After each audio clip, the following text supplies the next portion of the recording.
রুখে দাও জনগণ। হাই কমিশনে হামলা কেন?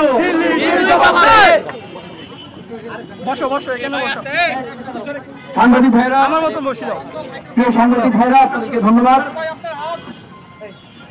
ভারতের বাংলাদেশের দূতাবাসে উগ্র হিন্দুত্ববাদী বিজেপির নেতাদের আক্রমণ, বাংলাদেশের জাতীয় পতাকাকে অবমাননার প্রতিবাদে বাংলাদেশ ছাত্র অধিকার পরিষদের পক্ষ থেকে এর প্রতিবাদে বিক্ষোভ মিছিল শেষে, মধুর ক্যান্টিন থেকে বিক্ষোভ মিছিল শেষে রাজু ভাস্কর্যের এই সমাবেশে আগত প্রতিবাদী ছাত্র বন্ধুদেরকে জানাচ্ছি সংগ্রামী শুভেচ্ছা।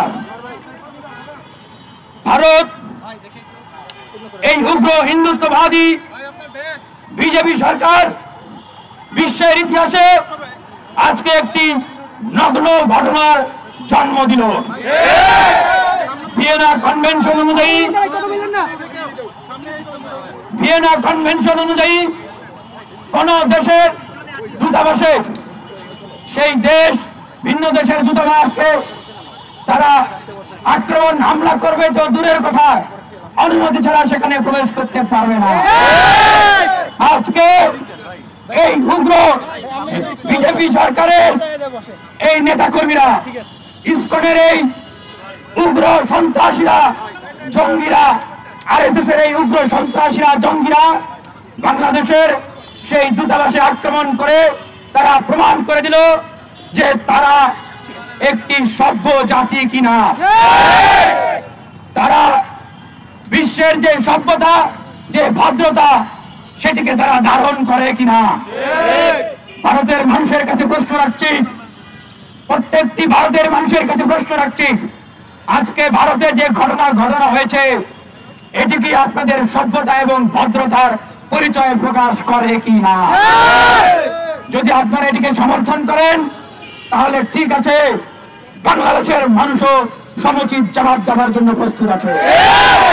আপনারা যদি এটিকে সমর্থন না করেন তবে ভারতের যে শান্তিকামী মানুষ, গণতান্ত্রিকামী মানুষ, রাজনৈতিক দল এবং বিভিন্ন সংগঠন, নাগরিক সমিতি, সাংবাদিক বন্ধু সকলের প্রতি আমরা আহ্বান জানাচ্ছি, আমরা আপনাদের পক্ষ থেকেও এই বিজেপি, আরএসএস এবং এই ইসকনের উগ্রবাদী কর্মকাণ্ডের নিন্দা আমরা চাই। এবং আমরা দেখেছি এই মোদী সরকারের আগ্রাসী কার্যক্রম। এই কানাডার হরদীপ সিং নির্ঝরকে নিয়ে কানাডার প্রধানমন্ত্রী জাস্টিন ট্রুডো কিন্তু বলেছিল, এটি কে করেছে? কে করেছে? মোদী সরকারের এজেন্ডা করেছে। সুতরাং শুধু বাংলাদেশ নয়, তাদের যে আগ্রাসী মনোভাব, বিশ্বের বিভিন্ন দেশকে অসম্মান করে তাদের জাতীয় নিরাপত্তাকে ভঙ্গ করে তারা বিভিন্ন জায়গায় কভার্ট অপারেশন চালায়। আজকে সাংবাদিকদের সামনে একটা জিনিস প্রকাশ্যে উন্মোচন করছি, যে ইতিহাসগুলো বলা হয় না। এই ভারতের এজেন্ডা, ভারতের তৈরি মুক্তিযোদ্ধা মঞ্চ আমাদেরকে হত্যা করার জন্য ডাকসুতে হামলা চালিয়েছিল। বিভিন্ন সময় আমাদেরকে মেরে ফেলার জন্য, হত্যা করার জন্য তারা বিভিন্ন ভাবে আমাদের উপর আক্রমণ করেছে, হামলা করেছে। এখন গণ অভ্যুত্থান পরবর্তী বাংলাদেশেও তারা তাদের সেই ধরনের কার্যক্রম পরিচালনা করতে চায়। আমরা সুস্পষ্টভাবে বলতে চাই, এই যে গণ অভ্যুত্থানের সময় আপনারা বাংলার কোটি কোটি মানুষ দেখেছে, যারা গুলি করছে তাদের অনেকেই হিন্দিতে কথা বলছে। 4 আগস্ট, 5 আগস্ট, 6 আগস্ট দেখেছি বিশেষ ইউনিফর্ম করা বন্দুকধারীদেরকে এয়ারপোর্ট দিয়ে, বিভিন্ন সীমান্ত দিয়ে পার করে দেওয়া হচ্ছে। তারা কারা? তাদেরকে কে পাঠিয়েছিল? কার জন্য পাঠিয়েছিল? তারা বিজেপি সরকারের এজেন্ট। তাদেরকে পাঠানো ছিল তাদের দাসী কাজের মেয়ে এই শেখ হাসিনা এবং তার সরকারকে রক্ষা করার জন্য। যেখানে আমাদের সাইফুল ভাই শহীদ হওয়ার পরপরই ভারতের পক্ষ থেকে দুঃখ প্রকাশ করা বা নিন্দা জানানো অথবা তাদের পক্ষ থেকে সুষ্ঠু তদন্তের দাবি করা উচিত ছিল, সেখানে তারা সেটি তো করেই নাই, বরং বাংলাদেশের অভ্যন্তরীণ বিষয়, যাকে রাষ্ট্রদ্রোহের মামলায় রাষ্ট্রের বিরুদ্ধে ষড়যন্ত্র করার জন্য চিন্ময়কে গ্রেফতার করেছে, তার বিষয়ে উদ্বেগ জানিয়েছে। ভারত থেকে ভারতের অনেক বিজেপি বিশেষ করে নেতারা তারা হুমকি দিচ্ছে, তারা ভিসা বন্ধ করে দিবে, চিকিৎসা বন্ধ করে দিবে, খাবার আমদানি রপ্তানি বন্ধ করে দিবে। আমরা বাংলাদেশের মানুষ যদি না খেয়েও মরে যাই আমরা দেশকে আপনাদের কাছে বিক্রি করব। আমাদেরও জানা আছে আপনাদেরকে কিভাবে সোজা করতে হয়। আপনারা বাংলাদেশকে নিয়ে খেলবেন, আমরাও সেভেন সিস্টারকে নিয়ে খেলবো। মাননীয় সরকারের প্রধান উপদেষ্টা ডক্টর মোহাম্মদ ইউনূসের প্রথম কথা কিন্তু এটি ছিল, এবং আমরা সুস্পষ্টভাবে বলতে চাই, এই গণহত্যাকারীদেরকে যেই দেশ আশ্রয় দিয়েছে, এই যেই দেশ বাংলাদেশের অভ্যন্তরীণ বিষয় নিয়ে হস্তক্ষেপ করে, সেই দেশের সাথে কখনোই বন্ধুত্বের সম্পর্ক হতে পারে না। সীমান্তে পাখির মতো গুলি করে মারে তাদের সাথে বন্ধুত্বের সম্পর্ক না। বাংলাদেশের বুক চিরে ভারতকে পোর্ট, ট্রানজিট কত কিছু দেওয়া হয়েছে, কিন্তু বিনিময়ে বাংলাদেশকে তারা কি দিয়েছে? বিনিময় দিয়েছে লাশ, বন্দুকের গুলি আর আগ্রাসন। ভারতকে স্পষ্ট করে বলতে চাই, আপনারা কি মনে করেন আপনাদের পুরো ভারত আপনারা জাতিগতভাবে ঐক্যবদ্ধ আছেন? আপনাদের বিভিন্ন অঙ্গরাজ্যে খোঁজ খবর নেন, আপনাদের দিনের পর দিন নির্যাতন, নিষ্পেষণ, বঞ্চনার কারণে তারা এখন স্বাধীনতাকামী আন্দোলন করে তুলছে। সুতরাং সাবধান, বাংলাদেশে আমাদের হিন্দু, মুসলমান, বৌদ্ধ, খ্রিস্টান দল মত নির্বিশেষে আমরা সবাই কিন্তু ঐক্যবদ্ধ আছি। সুতরাং আমাদের উপরে আক্রমণ করে আপনারা বাংলাদেশ দখল করে নেবেন, সার্জিক্যাল স্ট্রাইক চালাবেন। মমতা ব্যানার্জি কংগ্রেস নেত্রী তিনি শান্তি মিশন পাঠাইতে বলতেছেন, আমরা কি বসে বসে আঙ্গুল চুলব?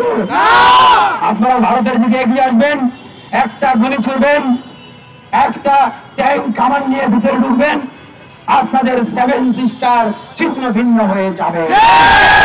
আমরা সুস্পষ্টভাবে বলতে চাই, ভারত সরকারকে বাংলাদেশের মানুষের কাছে ক্ষমা চাইতে হবে, এবং এই যে ভিয়েনা কনভেনশন তারা ভঙ্গ করেছে, যতগুলো রাষ্ট্র জাতিসংঘ এই ভিয়েনা কনভেনশনে স্বাক্ষর করেছে, ভারতকে প্রত্যেকটি রাষ্ট্র এবং জাতিসংঘের কাছে ক্ষমা চাইতে হবে। অন্যথায় আমরা বলতে চাই, বিশ্বের শান্তিকামী দেশসমূহ তাদের সাথেও ভারত যেরকম আগ্রাসী আচরণ করছে, বিশ্বের শান্তি নষ্ট করার জন্য তারা এই ধরনের কর্মকাণ্ড করছে, দৃষ্টিতে দেখাচ্ছে। আমরা শান্তিকামী রাষ্ট্র সমূহকে সাথে নিয়ে ভারতের বিরুদ্ধে আমরাও কিন্তু প্রতিবাদ, প্রতিরোধ করে তুলব। কত ধানে কত চাল আমরাও কিন্তু দেখিয়ে দেব। সংগ্রামী উপস্থিতি, আমাদের মাঝে আরো ছাত্র নেতৃবৃন্দরা এবং সাবেক ছাত্র নেতৃবৃন্দরা উপস্থিত আছেন। আপনাদের মাঝে বক্তব্য দিবেন ঢাকা বিশ্ববিদ্যালয়ের মেধাবী শিক্ষার্থী ছাত্রনেতা রাকিবুল। দিল্লি না ঢাকা,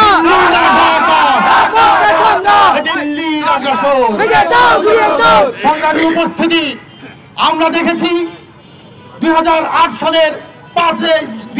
সালের সেনাবাহিনীর অধীনে এটি পাতানো নির্বাচনের মাধ্যমে আওয়ামী লীগকে ক্ষমতায় এনে কার্যত তারা বাংলাদেশকে তাদের একটি অঙ্গরাজ্যে পরিণত করেছিল।